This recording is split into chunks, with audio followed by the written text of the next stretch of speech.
মোটামুটি 7-8 বছর হয়নি, আর একবার পথ অবরোধ করেছিলাম, ওই কিছু খালগুলোতে পাথর মাটি দিয়ে দিয়ে ছেড়ে দিয়েছে, বলছে কিছুদিন পরেই হবে, কিন্তু হয়নি।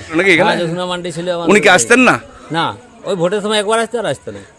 তো শুনলেন যে এখানে এলাকার স্থানীয় বাসিন্দারা বললেন প্রায় 7 থেকে 8 বছর ধরে এই রানীবাঁধ থানার অন্তর্গত যে নতুনডি এলাকায় রয়েছে সেখানে প্রায় কাজ না হলেই বলে চলে, কারণ এখানে এরা বিক্ষোভ করার পর কিছুটা হয়তো মাটি যেখানে সেখানে ফেলা হয়েছিল, তারপর কিছুটা মেরামত করা হয়েছে, কারণ এই রাস্তার উপর দিয়ে একটা নয় একাধিক গ্রাম রয়েছে, হাজার হাজার মানুষ কিন্তু এই রাস্তার পথ দিয়ে পার হয়, স্কুল রয়েছে, বিভিন্ন স্বাস্থ্যকেন্দ্র রয়েছে, তা সত্ত্বেও কিন্তু রাস্তার বেহাল।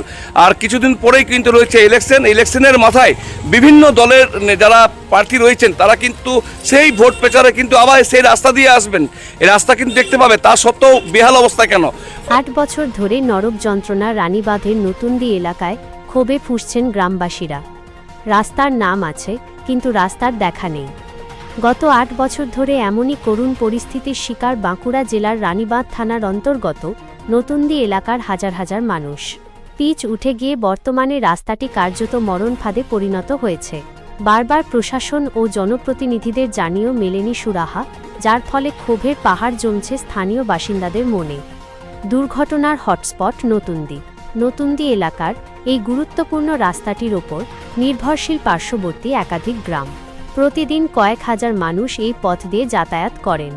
গ্রামবাসীদের অভিযোগ, গত 8 বছর ধরে রাস্তার কোনো সংস্কার হয়নি। বড় বড় গর্ত আর পাথরের চাদরে ঢাকা এই রাস্তায় প্রায়শই ঘটছে ছোট বড় দুর্ঘটনা। বিশেষ করে রোগী এবং স্কুল পড়ুয়াদের নিয়ে যাতায়াত করা এখন চরম ঝুঁকিপূর্ণ হয়ে দাঁড়িয়েছে। জনপ্রতিনিধিদের উদাসীনতা নিয়ে ক্ষোভ।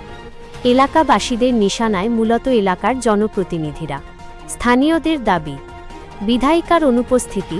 রানীবাঁধ বিধানসভার বিদায়ী বিধায়িকা জোসনা মান্ডি এলাকা পরিদর্শনে আসেননি বলে অভিযোগ স্থানীয়দের। তাদের বক্তব্য, এলাকার এই চরম দুর্ভোগের দিনে বিধায়িকার দেখা পাওয়া যায়নি। ভোটের রাজনীতি। গ্রামবাসীদের ক্ষোভ উগরে দিয়ে এক বাসিন্দা জানান, ভোটের সময় নেতারা জোড়হাতে প্রতিশ্রুতি দিয়ে যান, কিন্তু জেতার পর আর কেউ দ্বিতীয়বার গ্রামে পা রাখেন না। মিথ্যে প্রতিশ্রুতি। বিভিন্ন দপ্তরে বারবার তদবির করা সত্ত্বেও কেবল আশ্বাসই জুটেছে, কাজের কাজ কিছুই হয়নি। দাবিপত্র ও আন্দোলনের হুঁশিয়ারি। এলাকাবাসীদের একটাই দাবি, অবিলম্বে রাস্তা মেরামত করতে হবে। নতুনডি ও সংলগ্ন গ্রামের বাসিন্দারা হুঁশিয়ারি দিয়েছেন যে প্রশাসন যদি দ্রুত ব্যবস্থা না নেয় তবে তারা আগামী দিনে আরও বৃহত্তর আন্দোলনে নামবেন। উন্নয়ন যখন জেলা জুড়ে শোরগোল ফেলছে, তখন রানীবাঁধের এই প্রান্তিক এলাকায় কেন 8 বছর ধরে উন্নয়ন থমকে, সেই প্রশ্নই এখন বড় হয়ে দাঁড়িয়েছে। বহুত অসুবিধা হচ্ছে, গাড়ি পারাপার, মানুষ চলাচল, বিভিন্ন রকম বিভ্রান্ত সৃষ্টি হচ্ছে। তো এখানে যে আপনার বিধায়ক ছিল আসেননি উনি? না, কোনো দিনের জন্য আসেনি, কোনো দিনের জন্য আসেনি। এই রাস্তা দিয়ে কতগুলো গ্রাম রয়েছে? অনেক গ্রাম আছে, রানীবাঁধ অবধি এখান থেকে। সামনে তো মসজিদ দেখলাম, স্কুলও আছে, স্কুল আছে। তো কি চাইছেন? আমরা চাই যত তাড়াতাড়ি হয় যত তাড়াতাড়ি রাস্তাটা হয়, রাস্তাটা তো বেহাল হয়ে গেছে। তো এই যে ভোটের প্রচার করতে আসছেন না নেতারা? হ্যাঁ, একবার এসেছিল, আর কই আসে? দ্বিতীয়বার আসেনি? না। তো তারা তো এই রাস্তা দিয়ে এসছে। এই রাস্তা দিয়ে এসছে, এই রাস্তা সম্পূর্ণ দেখেছে। আপনারা এই বিষয়ে ভিডিওকে বলেছিলেন? জি, বলেছিলাম। বলা হয়েছে। ভিডিও কি বলেছে? বলেছিল যে খুব তাড়াতাড়ির মধ্যে হবে। দেখছি। দেখছি। হ্যাঁ। আপনার বাড়ি কোথায়? এখানে? না, এখানে বাড়ি। কি না আপনার? আমার শেখ রহিম। ধন্যবাদ। কাজ মোটামুটি 7-8 বছর হয়নি, আর একবার পথ অবরোধ করেছিলাম, ওই কিছু খালগুলোতে পাথর মাটি দিয়ে দিয়ে ছেড়ে দিয়েছে, বলছে কিছুদিন পরেই হবে, কিন্তু হয়নি। আপনাদের এখানে বিধায়ক ছিল নাকি এখানে? জোসনা মান্ডি ছিল। উনি কি আসতেন না? না, ওই ভোটের সময় একবার আসতে আর আসতে না। তো উনি কি এবার টিকিট পেয়েছে? না, এবার টিকিট পাননি। তো আপনাদের প্রধান কার আছে, তৃণমূলের না বিজেপির? তৃণমূলের। তাও কাজ হয়নি? না। তো এখানে 2বার মেম্বার ছিলাম টিএমসি, কোনো কাজ হয়নি? মানে বলেছেন আপনারা? বলেছেন, অনেকবার বলেছি। তো এই এখানে কি স্কুল নেই আপনাদের? এখানে স্কুল আছে, আমার গ্রামে প্রাইমারি স্কুল আছে, এইদিকে আইটিআই কলেজ আছে, শিশু মন্দির আছে, একটা ইংলিশ মিডিয়াম স্কুল আছে, 3টা রোডে আছে, একটা এফসি গোডাউন আছে। এই রাস্তা দিয়ে অনেকগুলো গ্রাম আছে? হ্যাঁ, অনেকগুলো গ্রাম, অনেক। তাও কতগুলো গ্রাম হবে?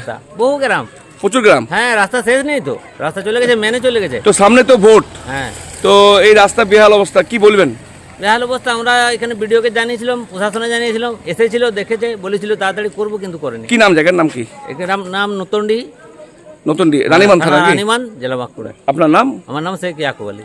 ধন্যবাদ। বিবাহ হলো সামাজিক মেলবন্ধন, তবে সুপ্রিম কোর্টের নির্দেশিকা অনুযায়ী বর্তমানে আপনার বিবাহকে আইনি স্বীকৃতি দেওয়া অত্যন্ত আবশ্যক, আর যার জন্য প্রয়োজন ম্যারেজ রেজিস্ট্রেশন। তবে আইনি স্বীকৃতি ছাড়াও উত্তরাধিকার প্রাপ্তি, সামাজিক আর্থিক সুরক্ষা ও পেনশন প্রাপ্তি, passport, visa, ration card, voter card, Aadhaar card, ব্যাংকের পাসবই প্রাপ্তি প্রভৃতি গুরুত্বপূর্ণ ডকুমেন্ট তৈরি করতে ম্যারেজ সার্টিফিকেটের একটা বিশেষ প্রয়োজনীয়তা রয়েছে। তাই আর দেরি নয়, সামাজিক বিবাহের পাশাপাশি বিবাহ রেজিস্ট্রেশনের জন্য চলে আসুন বিবাহ রেজিস্ট্রেশন অফিসে। ঠিকানা রঘুনাথপুর, দিনুবাবুর ঘেরার পিছনে, কমিউনিটি হলের সামনে।